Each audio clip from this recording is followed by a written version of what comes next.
त्र्यंबकेश्वर मंदिर संस्थानच्या विश्वस्ताला अटक करण्यात आलेली आहे। पुरुषोत्तम कडलगला पोलिसांनी अटक केली आहे। दर्शन पास काळा बाजारामध्ये थेट संबंध असल्याचा त्यांच्यावर आरोप आहे।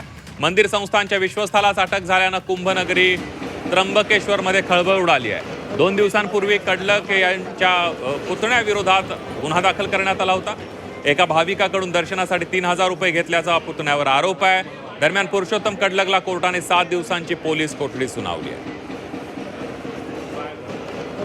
VIP दर्शन आणि अधिक लवकर व्हावं यासाठी काही एजंट्स हे सातत्याने काम करत होते आणि त्यांना 3000 ते 9000 रुपये, कधी-कधी 12-13 हजार रुपये सुद्धा त्यांच्याकडून घेतले जात होते। अशा स्वरूपाच्या तक्रारी हे आमच्याकडे प्राप्त झाल्या होत्या।